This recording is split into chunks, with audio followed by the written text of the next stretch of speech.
the uniform as I zipped it up, my heart hammering against my ribs.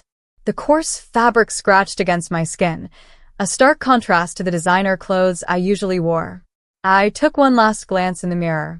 Gone was the polished, well-groomed billionaire's daughter. In her place stood an ordinary delivery girl, one among thousands who worked tirelessly under my father's logistics empire. No one would recognize me like this. Good. I grabbed the delivery bag and stepped outside, inhaling the crisp morning air. Today, I wasn't the heiress of Caldwell Logistics. Today, I was just a girl trying to earn a living.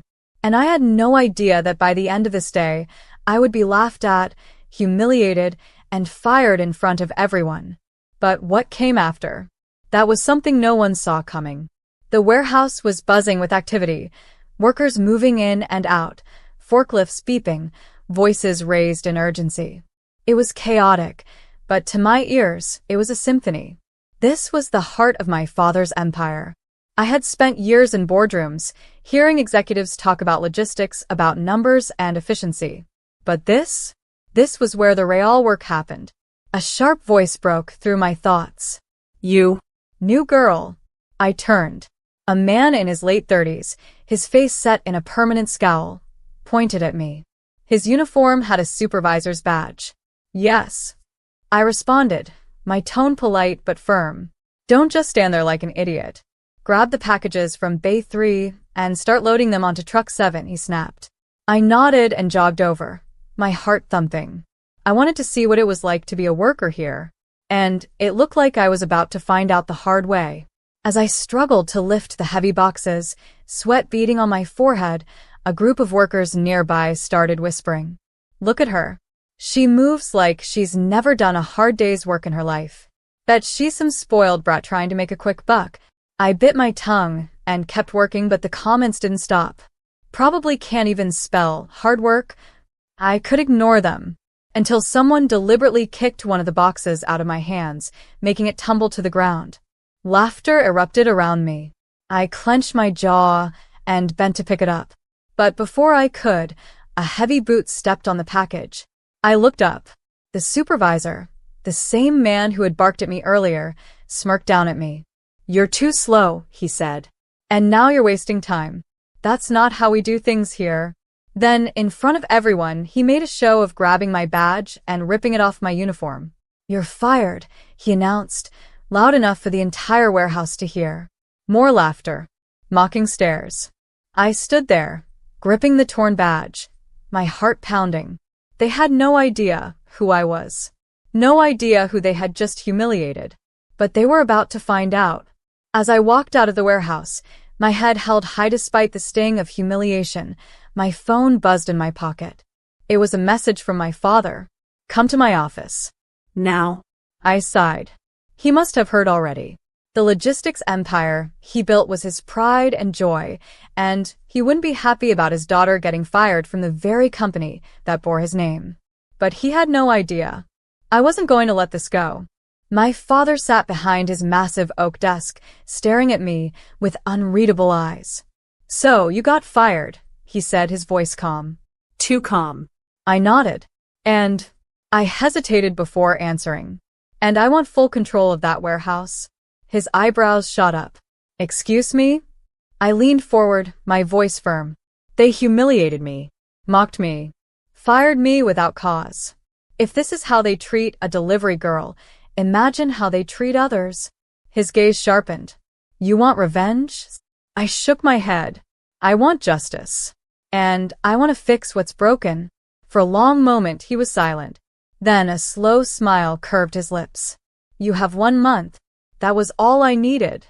The next time I stepped into the warehouse, I wasn't wearing a delivery uniform. I was wearing a power suit. And this time, everyone was going to listen. The air was thick with tension as I stepped through the warehouse doors again. Only this time, I wasn't wearing the delivery girl's uniform. I was in a tailored black suit, my hair styled to perfection, my heels clicking against the concrete floor with purpose. Heads turned. Conversations stopped. The workers, the same ones who had laughed at me days ago, gawked in shock. The supervisor, Mark, looked like he'd seen a ghost. I walked straight to him, my expression unreadable. "Morning, Mark," I said, my voice cool. His mouth opened and closed like a fish. "Dubu, what are you doing here?" I folded my arms. "That's a good question. Because as of this moment, I own this warehouse." A ripple of gasps and murmurs spread through the workers. Mark's face drained of color. And then I smiled. A slow, deliberate smile. "Now, let's talk about what happens next." Mark's hands were trembling as he struggled to keep his composure. This has to be some kind of joke," he stammered. I tilted my head. "Oh, I can assure you, Mark, I am not in the mood for jokes." The workers stood frozen, their eyes darting between me and their soon-to-be ex-supervisor. One of the men who had mocked me before, the one who had said I didn't know the meaning of hard work, was visibly sweating. I let the silence stretch, watching as the weight of their actions settled on them. Then I took a step closer to Mark, my voice dropping. "You humiliated me in front of everyone, fired me without cause, and stomped on a package just to prove a point." My eyes locked onto his. "How many others have you treated like that?" He swallowed hard. Save it." I cut him off. "Because now, it's my turn to do the firing." I turned to face the gathered workers. "All of you saw what happened," I said. "How many of you have been mistreated here? Underpaid? Overworked? Disrespected?" A few hesitant hands went up. Then a few more. Then nearly half the room. Mark looked like he was about to faint. I walked slowly, scanning their faces. "Tell me," I continued, "how many of you have had your pay docked for no reason? How many have been threatened with being fired if you speak up?" A murmur of agreement swept through the crowd. I stopped walking and turned sharply toward Mark. "The way you treat people when you think no one is watching is the reason you are no longer welcome here." I reached into my pocket, pulled out a neatly folded termination letter, and held it out to him. "Effective immediately, Mark, you're fired." The warehouse erupted into gasps and whispers. Mark's face contorted in disbelief. "Why, you can't do this." I arched an eyebrow. "Oh, I think you'll find that I can." He turned to the other managers for help, but they refused to meet his eyes. He was alone. And now he knew exactly how it felt. With Mark gone, it was time to rebuild. I stepped up onto a crate, looking out over the sea of faces. "I came here as a delivery girl," I said, voice firm. "I wanted to see this place with my own eyes. And what I saw was corruption, disrespect, and abuse." Silence. "But I also saw good people, hardworking people, being trampled on by those who should have been lifting them up." I exhaled. "That ends today." One of the senior workers stepped forward hesitantly. What happens now?" I met his gaze. "Now? We fix everything." It didn't take long to dig up what I was looking for. As I combed through the company records, I found proof of stolen wages, falsified safety reports, and even kickbacks from suppliers. Mark had been running a racket, bleeding money from the company and punishing workers who spoke up. The more I uncovered, the angrier I got. These people weren't just lazy managers, they were criminals. And I had just the thing to bring them down. I wasn't the only one who wanted justice. As word spread about what I was doing, some employees came forward with even more information. One of them, a veteran worker named Joe, handed me a USB drive with months' worth of evidence. "Everything's on there," he said quietly. I was too scared to go to HR before. They were all in on it. I clenched my jaw. "Not anymore." Joe hesitated. "They're gonna fight back, you know." I smiled grimly. "I'm counting on it." I arranged for a company-wide meeting, calling in executives, employees, and even corporate investigators. The corrupt managers didn't realize they were walking into their own public execution. One by one, I laid out the evidence on a massive projector screen for everyone to see. The stolen money, the safety violations, the abuse of power. Gasps filled the room. Employees stared in shock. And then, as I turned to the guilty parties, I dropped the final bombshell. This entire presentation has been recorded and sent directly to the board of directors. The color drained from their faces. They knew it was over. Within 24 hours, multiple arrests were made. Corporate offices were raided. The corrupt managers were dragged out in handcuffs. And the company? It was mine now. Truly mine. I stood in front of my employees, the ones who had laughed at me, mocked me, fired me, and I let them feel the weight of it. I came here as a delivery girl, I said. And you treated me like garbage. Some of them lowered their heads in shame. But I'm not here for revenge, I continued. I'm here to fix this company. And that means giving all of you a second chance. There was silence. And then applause. Some even had tears in their eyes. They had been trapped under a system of corruption for so long, they had forgotten what fairness felt like. But that was about to change. With the corruption rooted out, the real work began. I spent long nights poring over company records, speaking to employees who had been silenced, and fixing the systems that had been rigged against them. Wages were reinstated. Harassment policies were tightened. Supervisors who abused their power were removed. For the first time in years, the workers felt heard. But not everyone was happy about it. One night, as I left the office late, my phone buzzed with a blocked number. A distorted voice sneered, "You think you can change things? Some of us aren't going down without a fight." I stopped in my tracks, heart pounding. The corruption ran deeper than I thought. And someone still wanted me gone. The next morning, chaos erupted. A group of former supervisors, furious that they'd lost their power, stormed the warehouse, rallying angry workers. They spread lies, claiming I had taken over just to destroy their jobs. Fights broke out. A crate was pushed over, nearly crushing an innocent worker. I stepped in front of the crowd, raised my hands, and roared over the chaos. Enough. Silence fell. And that's when I revealed everything. The stolen wages. The abuse. The lies. Their faces paled. The very people they were defending were the ones who had been stealing from them all along. And just like that, the riot turned against the real villains. Just as I thought we were making progress, I received a shock. Someone from the inside had been feeding information to my enemies. And it was someone I trusted. Joe, the man who had given me the USB of evidence, had been playing both sides. He had been helping me, yes. But he had also been leaking information to a former executive who was plotting my downfall. When I confronted him, his hands were shaking. "I didn't have a choice," he whispered. "They threatened my family." My stomach twisted. This wasn't just about business anymore. It was war. The moment I left the warehouse that night, I knew I was being followed. Footsteps echoed behind me. I quickened my pace. And then, a van screeched to a stop beside me. Two masked men jumped out. My blood ran cold. Before I could react, one of them grabbed my arm. But they had underestimated me. I twisted, driving my elbow into his ribs. He stumbled back, cursing. The second one lunged, I ducked. And just as I was about to fight my way free, a car roared up the street, headlights blinding the attackers. And then, I heard a voice I never expected to hear. "Joe, get in," he shouted. I hesitated. Could I trust him? Then I saw the men reaching for weapons. I had no choice. I jumped in, and we sped into the night. Joe gripped the steering wheel so tightly his knuckles turned white. "I didn't know they were going to come after you," he said, voice raw. I stared at him, still shaken. "Who are they?" He exhaled sharply. "The real people behind the corruption. Mark and the others were just puppets. But the real masterminds? They were still in the shadows. And they wanted me gone." 2 days later, I got an invitation.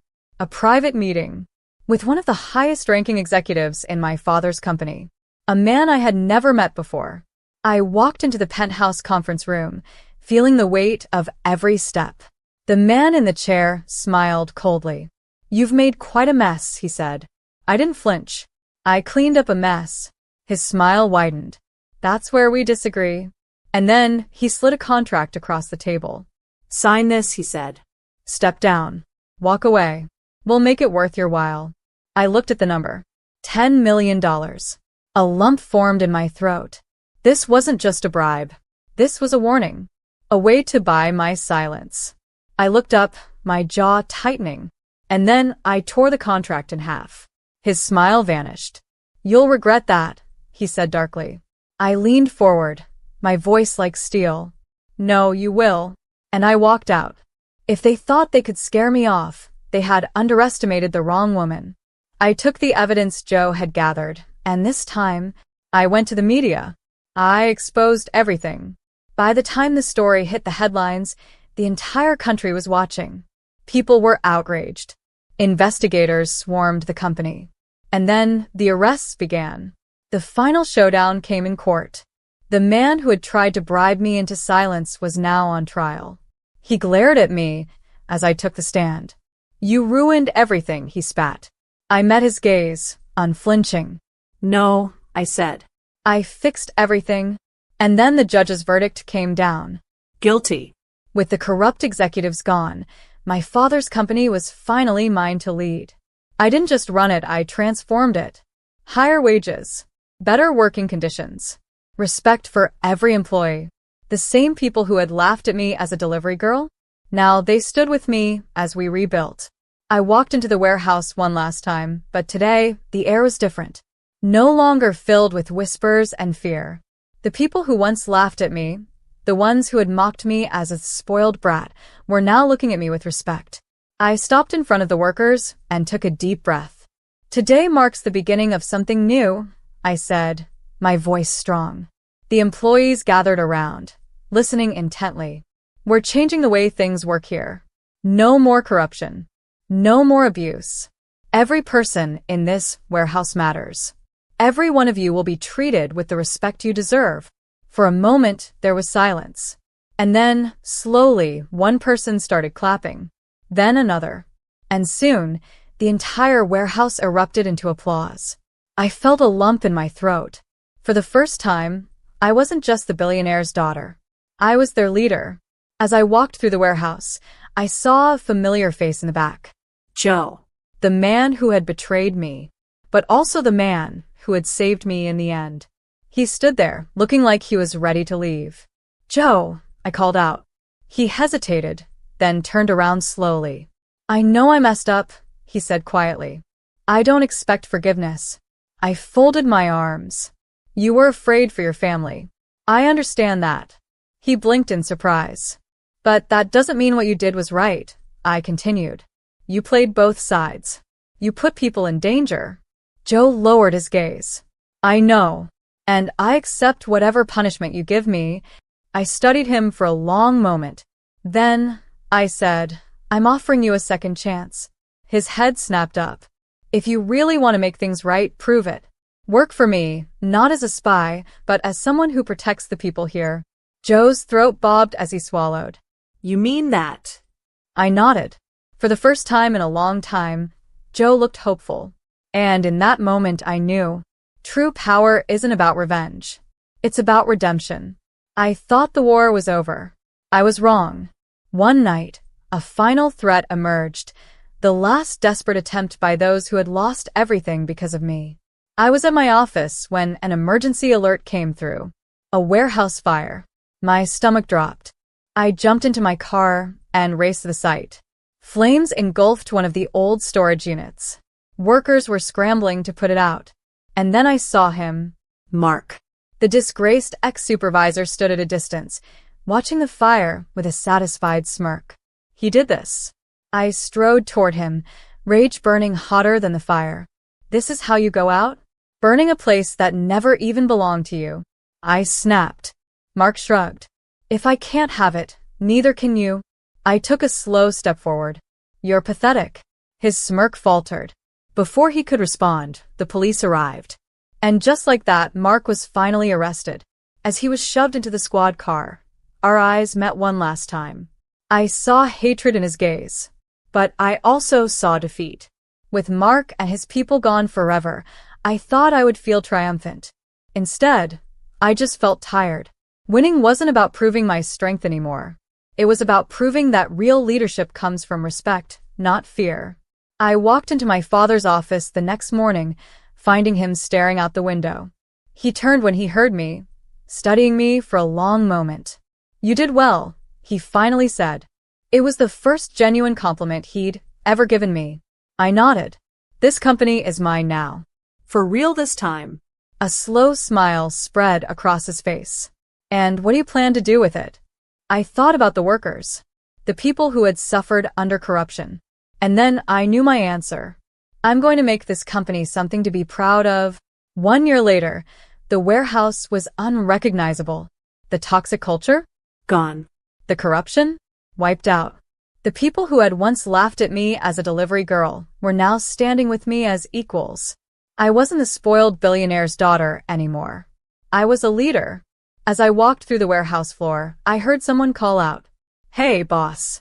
I turned, smiling. "Yeah?" The worker grinned. "Need some help lifting those boxes?" Laughter rippled through the crowd. I chuckled. "Don't tempt me," I said. And for the first time, I felt at home.